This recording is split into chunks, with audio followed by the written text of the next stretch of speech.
But on balance, I support Bitcoin, and I'm not an investor. The only publicly traded stock I own is Tesla, um, and the only significant thing I own outside of Tesla is my SpaceX stock that could help create both companies. So, but apart from that, I do own Bitcoin, and Tesla owns Bitcoin, SpaceX owns Bitcoin. And then I do personally own a bit of Ethereum and Dogecoin, of course. Everyone, my name is Kaseem. Welcome to the channel. If you're new to the channel, you are welcome. If you're not new, you're welcome back. Like I always say, appreciate all of you for coming back and checking out what I have to say in today's video. So last week or a week and a half ago, I know I'm late to this, but I have work, I have all this stuff, but I always make sure I still deliver the goods. Elon Musk was on the B Word. It's a podcast hosted by Twitter. So Elon Musk, Cathie Wood, and Jack Dorsey, Twitter CEO, they were on the podcast and they talked about a bunch of different things. So in today's video, we are gonna go over the interview together. And what we're gonna do is we are just gonna look at the Elon Musk section. I'm gonna do another one for just the Cathie Wood section because I'm also a big fan of Cathie Wood, and I'm also gonna do another one just for Jack Dorsey's section. Basically, a clip of all the things that they say that they talked about in full. So if you want want to watch the full video, the link will be in the description.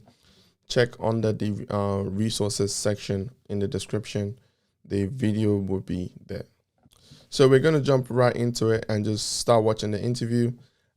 This is a reaction video. I'm just going to button and, talk about what Elon is talking about, my point of view and everything like that. So this is more of a reaction video. So here we are. We're just going to watch the video together, and we're going to watch it together, and I'm going to add some commentary as well. So here we go. Balance, I support Bitcoin, and I'm not an investor. The only publicly traded stock I own is Tesla, and the only significant thing I own outside of Tesla is my SpaceX stock. Elon has always said that so many times. Okay, I try to watch everything that Elon produces. Anything that Elon is on, I try to watch it. I'm subscribed to his Twitter, like I've said in so many videos. I try to watch what the stuff that he's up to. He's a person that is doing incredible things, and I admire people like that. So anyways, he has always said he's not an investor, and it's not like he hates Bitcoin. Okay, people should get that out of their minds. That could help create both companies. So, but apart from that, I do own Bitcoin. And Tesla owns Bitcoin, SpaceX owns Bitcoin. In this interview, it really gave us like gems here, like literally gave us gems. He said he owns Bitcoin, Twitter owns Bitcoin, all his businesses owns Bitcoin. Okay, this is gem. Before this interview, we actually didn't know if he owns Bitcoin or if he personally owns Bitcoin or not. So this interview was a nice gem. Actually, it was really nice to hear him publicly say that his businesses own Bitcoin. He's not an investor. He just owns the things that he's working on, which is a great thing. And I do personally own a bit of Ethereum and Dogecoin, of course. Dogecoin. And the reason I've put so much of my life energy into Tesla, which is a lot. In fact, I would say that I've had some pretty tough life experiences, and Tesla is responsible for probably 2/3 of all personal and professional pain combined. Yeah, like he says that a lot as well. That Tesla takes up a huge chunk of his time, and someone that is involved with Elon, you definitely have to be okay with the kind of a person he is, because the man works hard. The man works hard. That's why he's this successful, because he works so hard. So, you cannot achieve at the level that he's achieving. I mean, the stuff that this guy is doing, governments can't even do it. Like governments that are in charge of countries, that have access to printing money and doing whatever they want to do, they can't even do it, you know? So he definitely sacrificed a lot, and I personally feel like he's underappreciated for all his efforts. That's why someone like me, I talk about, all the things that has to do with him and has to do with his inventions, because I feel like we need to know the things that he's up to, we need to know the things that he's up to, and we need to be more involved. So that's why I do my part. Just to give you a sense of perspective there, I might pump, but I don't dump. Yes, sir. So if that is true, then the most ironic and entertaining outcome would be that the cryptocurrency that was started as a joke to make fun of cryptocurrencies. That's Doge, by the way. That's Doge. Ends up being the leading cryptocurrency. That would be Dogecoin. The most ironic outcome. I we want to do a little bit more diligence to confirm that confirm that the percentage of renewable energy usage is most likely sort of at or above 50%. And so he's talking about Bitcoin here. In that section, he's talking about Bitcoin. There was a time that Tesla used to accept Bitcoin, but they stopped accepting Bitcoin because Elon says the energy usage is pretty high, especially coming from China. A lot of Bitcoin gets mined in China, so he said the energy usage is high. Until they bring that down, that's when they should be able to start accepting Tesla again. I mean, accepting Bitcoin again.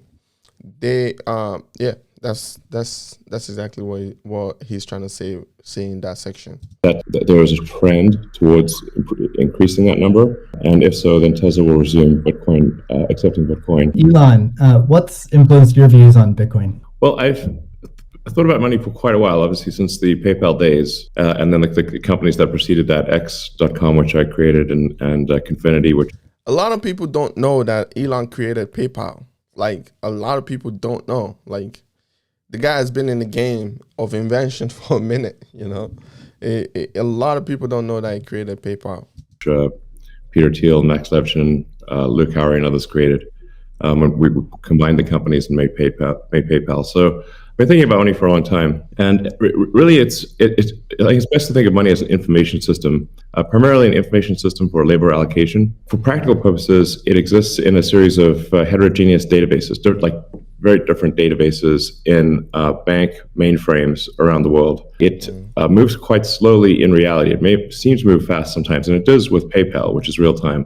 But the vast majority of the systems out there are batch processing. So the actual reconciliation may take 1 to 5 business days, sometimes longer. And so in that section, he's talking about like money is basically controlled by banks. Is in the mainframe. It takes a long time for it to move around and stuff like that. That fundamentally, it's not like he don't like Bitcoin or he hates Bitcoin or something like that.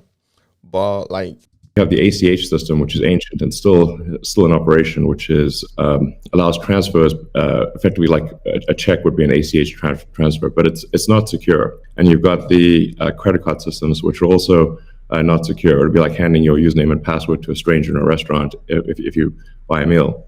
That is what we do every time we give people our credit card, because they can take a picture of it. If like. There's a lot of scammers out there that know about all these things. Like, they work with people at the restaurant to get pictures of front and back of the credit cards. They quickly go use it. So that's the thing that he was talking about right there, that is not safe. So there's definitely an opportunity for something that is better from an information theory standpoint, and there you can think of it like data on a network. I think is the way to view it. What has the most throughput? What has the least error? What drops the fewest packets? Fraud, for example, being a source of error, and government interference in currencies being a source of error. But it's fundamentally an information system. So I think it makes sense to support something that improves the quality of information with which we conduct the economy. And Bitcoin is a candidate for that. It does, I think, some things well, and it's obviously it's evolving, and there are additional things like Lightning being done on top of Bitcoin. But Bitcoin per se is mostly solving for scarcity, or rather solving for essentially having no throat to choke, decentralized. So there's no one who can be coerced in any way to. Right. Like Bitcoin is basically Bitcoin keeps you as an individual, basically keeps you in control of your money. You know, if you buy Bitcoin and you take it off the blockchain, you put it into your ledger and you keep your ledger and you have your password to your ledger, you basically own that money. Nobody can come and take it from you. Nobody can, come and take it from you. I mean, when you're converting Bitcoin to cash, they can tax it. But, there's a lot of ways to go about spending your Bitcoin without having to take it into cash and all these things. That's basically what he's talking about there. Now, all this stuff that I'm saying is my opinion of what I'm getting from the interview, my interpretation of it. That's why it's a reaction. This is not directly coming from Elon or anything like that. It's just my opinion, okay? Empty that Bitcoin account. Well, I guess they could technically buy on an individual basis, but the system as a whole cannot. And it has an open ledger, which is also quite good. But transaction volume is low. Transaction cost is high. That is true. The transaction volume on Bitcoin is really low at the moment, and the cost is pretty high.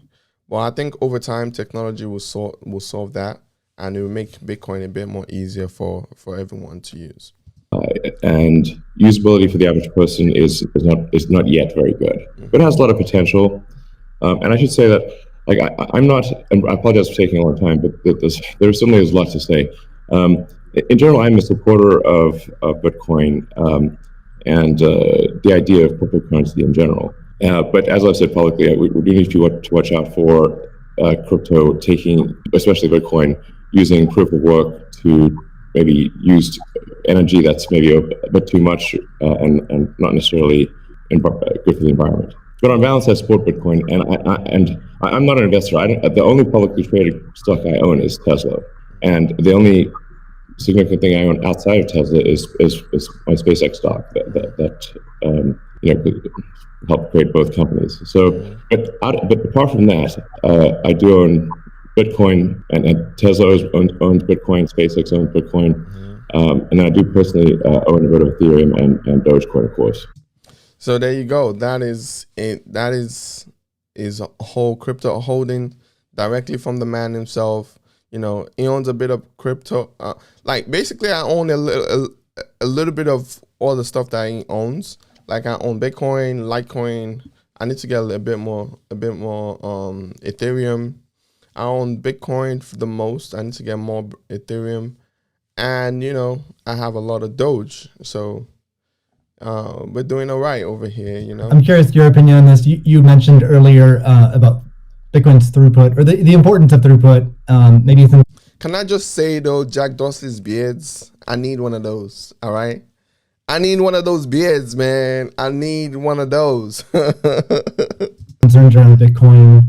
Can you speak? Do you think Bitcoin can become peer-to-peer cash? Bitcoin does have a fundamental scarcity limit at the base layer that's designed in. That doesn't mean you can't have some layer 2 system in theory like Lightning. And I understand Lightning is doing well in some small countries.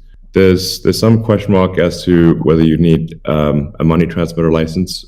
Just a debate as to whether that's needed, given that it is not open ledger. So, and that's a whole separate debate, of course. But Bitcoin by itself simply cannot scale to be the monetary system for the world at base layer. But with a second layer, this is possible, depending upon how that. So what he's trying to talk about over there is just like Bitcoin itself is hard for Bitcoin to scale. For those people that don't know about Bitcoin, it's hard. Right now it's very technical to even get your hands on the Bitcoin. I mean, apps like Coinbase and what's this other one? I'm gonna put it right on top of the video for you to see. I made a couple of videos on that. BlockFi, that is what I lost for a second. BlockFi, apps like BlockFi, Coinbase, Binance, What's the other one? The one by the Winklevoss twins. Gemini. So those apps, they've made, buying Bitcoin, they made it a little bit easier. But at the end of the day, fundamentally, it's still a bit difficult to basically trying to get a hold of Bitcoin. So that's what he's talking about there. So hopefully, eventually they will build another layer on top of it, because Bitcoin is basically a network. You can build stuff on top of it. So hopefully if they build another thing on top of it that makes it easier, it will be widely adopted. But then hopefully whatever they build on top is going to be decentralized as well, to keep with the theme of decentralization. Hopefully it will be that, because the whole point of crypto is to not be centralized. Second layer is implemented, and that's part of why I think there may be some merit, something that may seem silly, like Ethereum, like Dogecoin. I think Ethereum also, the three things I own outside of SpaceX and Tesla, and obviously it's a Neuralink and Boring Company, but of any significance are Bitcoin by far, and then some Ethereum and some Doge. And that's what I have too. I have mainly Bitcoin. I have some Ethereum, and I have a lot of Doge. So it's pretty nice. The price of Bitcoin goes down, I lose money. I'm not sort of, I might pump, but I don't dump. Yes, sir.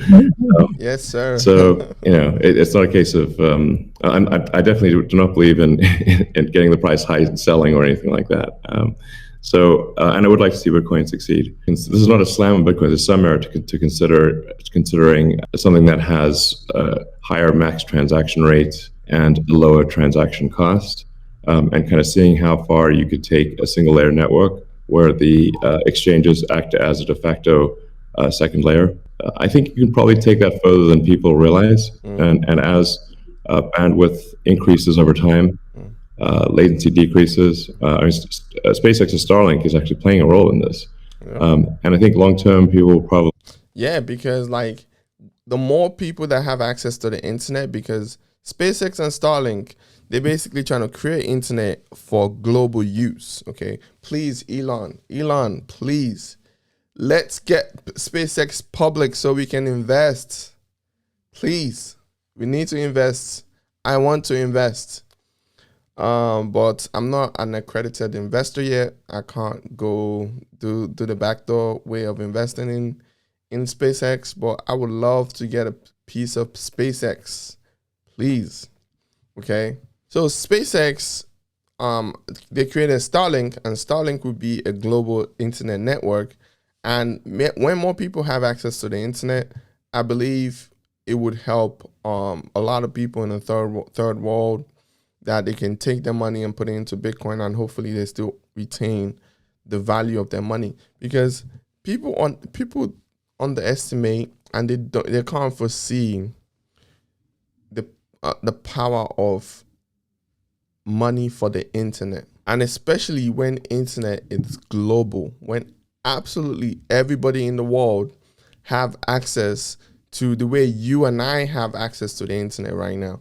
I have access to the internet by creating content, by putting it out there on the internet. You have access to the internet by watching and learning and be able to, do so many things that you want to do. So once the whole world is able to do this, it would really help Bitcoin a lot. Cryptocurrency in general, countries where they're devaluing their money, people will get smart, they will learn, they'll watch videos, they will learn some more and be able to protect their money. And I think internet money, like Bitcoin and Ethereum, most likely Bitcoin and Ethereum would be the ones to be the big winner for the most part, in my own opinion. We have, access to worldwide access to gigabit level connectivity at low latency, and so at low cost. And so then, your base layer could do a lot of transactions if you take that into account. So yeah, but like I said, Bitcoin with a layer 2 system certainly could scale to do a vast number of transactions. Same goes for Ethereum. Yeah, I mean, these things are, it's helpful to like use the physics tools of thinking and say, scale up, scale down, and see if it still makes sense. So if scaling up the transaction block doesn't make sense, why don't you scale it down and have it be, so that somebody, with a laptop from 2008 can still run a Bitcoin node. Why not slow it down? Oh, you want to slow it down? Well, maybe you're at the wrong number then. There's actually there's members in the community that do want to slow it down, but I understand your point. It's silly.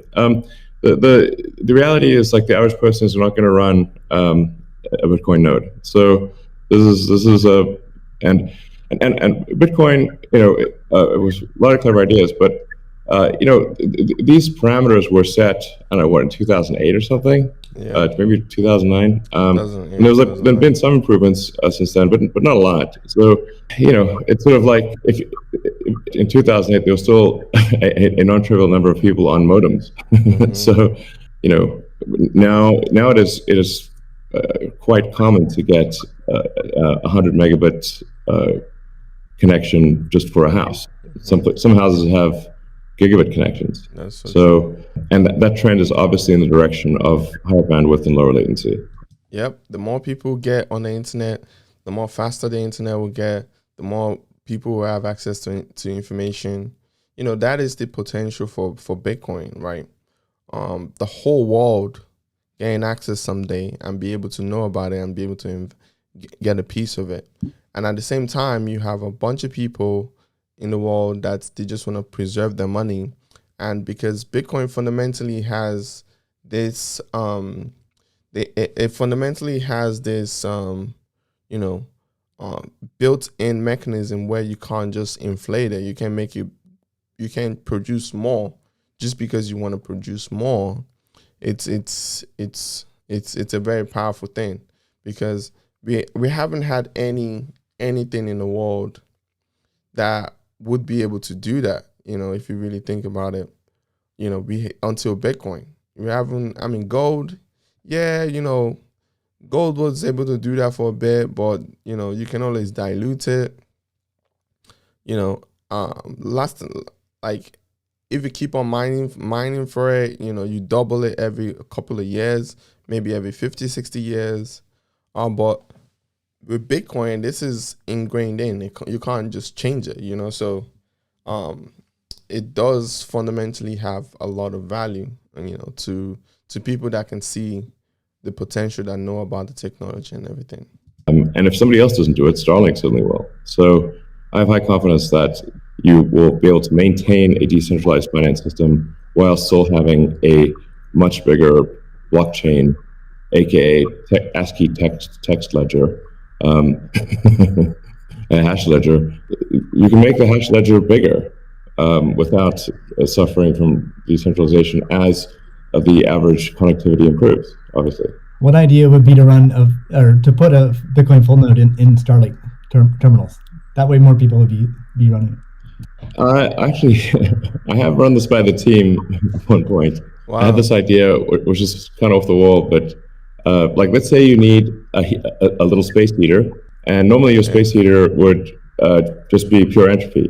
Well, what if that space heater was also a Bitcoin, Ethereum, Doge mining node? Bruh, hopefully they're able to do it. Hopefully they can do it. Pick your currency. And so then you'd be heated up, and you would also mine it. Be producing tendies, man. Be producing money. And have connectivity in one. I love that idea. Yeah, better than running a space heater. So you're drawn to Dogecoin a little bit. Are there any other gaps in Bitcoin that you see that cause you to be drawn towards Dogecoin? First of all, let's look at all the people on this screen, right? These are very, very smart, intelligent people that are making a huge difference in the world. So I'm grateful that I'm able to access the internet and I'm able to even understand some of the things that these people are talking about, and I'm able to react to it in my own ways and add my twist to it. These are very smart people. A couple, apart from me on the screen right now, I'm probably the only person that hasn't produced as much as these people, yeah, for sure. But like, it's good just to be able to have access to this information, be amongst, let me just put myself right in the middle here, just to be among amazing, smart people. I think this is quite amazing. This is great to have access to this kind of information. So now imagine when the whole world have access to this and they know about this, this is going to be crazy in the future. Okay. Bitcoin is crazily undervalued right now, in my opinion. It's ridiculously undervalued. Somewhat irreverent, obviously, and has great memes and loves dogs, and I love dogs and memes. And it doesn't take itself too seriously. There's Occam's razor, which is the simplest answer is the most likely. It's a summary of Occam's razor. The simplest answer is the most likely one. Then there's a friend of mine came up with a variant on that the most ironic outcome is the most likely one. And then I have a variant on that, which is the most entertaining outcome is the most likely one. So if that is true, then the most ironic and entertaining outcome would be that the cryptocurrency that was started as a joke to make fun of cryptocurrencies ends up being the leading cryptocurrency. That would be the most ironic outcome. I do think that there appears to be a positive trend in the energy usage of Bitcoin. Actually, part of this is due to the drop in Bitcoin price. I mean, what I observed, or what I thought I was seeing, there may be some disagreements on this, but from when Tesla announced that it had acquired Bitcoin and was doing Bitcoin transactions, there was a massive run-up in the Bitcoin price, and also a massive increase in the amount of energy used to mine Bitcoin. I understand renewable energy quite a bit. I mean, Tesla does solar and interacts with a lot of wind. Listen, Elon is the greatest salesman for his businesses, okay? That's why you got to invest in this company. Well, that's why I'm investing in this company, with so many things that they're doing. And we have a great CEO like this that is constantly, any opportunity he gets to talk about the company. And it's just amazing. Generation through our mega pack, because basically need to store energy from wind and from solar. So we're pretty plugged into the renewable energy industry, and there's just no way that you could basically double or triple the amount of energy in such a short period of time with renewables. But you could shovel coal that fast, and so I was like, look, this is too sketchy. Tesla's mission is accelerating the advent of sustainable energy. We can't be the company that does that and also not do appropriate diligence on the energy usage of Bitcoin. Right, because they have a lot of it now. They bought $1.5 billion or something like that worth of Bitcoin. So, they have to keep an eye on these things. And then they have to make sure that whatever they invest in aligns with their mission, So it's a great thing. When you're mission driven, it keeps you focused. So all I did was I said, look, we're going to suspend Bitcoin transactions for now. We're not selling any Bitcoin, nor am I selling anything personally, nor is SpaceX selling any Bitcoin. Again, I want to emphasize SpaceX, Tesla, and I own Bitcoin. I also own a little bit of Ethereum and Doge, but the companies just own Bitcoin, and the Bitcoin that I own is worth much more than the Ethereum or Doge. So clearly, if these actions negatively affect me financially, if I was purely financially motivated, then I would not express this reticence about Bitcoin energy usage. That's the other thing too. A lot of people they've been talking in the internet, talking about, Elon is just pumping, is just hyping up the Bitcoin and stuff like that. You hear it from the man himself. He owns a lot of it. If it is not successful, it affect him, but it still don't stop him from voicing his opinion on how much energy usage this Bitcoin takes. So man that is true to himself and true to what he believes is a great thing. It looks like Bitcoin is shifting a lot more towards renewables, and a bunch of the heavy-duty coal plants that were being used, unequivocally being used, this is not a question mark, have been shut down, especially in China. So we want to do a little bit more diligence to confirm that could confirm that the percentage of renewable energy usage is most likely sort of at or above 50%, and that there is a trend towards increasing that number. And if so, then Tesla will resume Bitcoin, accepting Bitcoin. Yeah. So I think we want to just do a little bit more diligence, and I think, but most likely the answer is that Tesla would resume accepting Bitcoin. Most likely. Elon, I'm not quite sure if you saw the paper that Square and ARK did together on making Bitcoin mining a part of a utility, a broad-based utility ecosystem, whereby, the overage from sunshine or wind powers the Bitcoin mining machine, thereby enabling the proliferation of renewables to a much faster extent, or at a faster rate than otherwise would be the case. What do you think of that? Well, the problem is that in order to operate so-called mining or hashing rigs, in order to operate a bunch of hashing rigs effectively, you have to run them 24/7, which means you need base load. You can do that with solar and wind plus battery, but if you only did it based on solar or wind overage, your hashing rig utilization would be much less. So you'd be at a disadvantage. Hydro or geothermal are great as renewable means. I'm also pro nuclear. I think modern nuclear power plants are safe, contrary to what people may think. I really think it's possible to make extremely safe nuclear. I'm talking about fission. You don't need fusion, and then of course fusion. You just got that big fusion reactor in the sky called the sun. It comes up every day. But I think a combination of solar and wind plus stationary storage will get you that base load, so you can run hashing 24/7. What the industry can do to accelerate the transition to renewable energy? Elon, specifically, could Tesla Energy or Starlink play a role? I think Tesla can play a role. Tesla's literal reason for existence. I mean, the reason I've put so much of my life energy into Tesla, which is a lot. In fact, I would say that I've had some pretty tough life experiences, and Tesla is responsible for probably 2/3 of all personal and professional pain combined. Just to give you a sense of perspective there. It is true. This is a hella hard situation, but we do commercial solar retrofit, as well as the solar roof, and we make consumer battery packs called Powerwall for houses and small businesses, and then the utility scale, which are gigantic. We've done now a number of gigawatt hour installations. That's a lot, and a lot of them actually have been for load leveling the grid. Mostly they are. And combined with the first really big one we did, which is 100 megawatt installation in Australia, that's actually helped stabilize a huge portion of the South Australian grid, because it's able to react so fast. In fact, at first, because they've got a billing system in Australia that I think works at the sort of millisecond level, and we were operating at the microsecond level.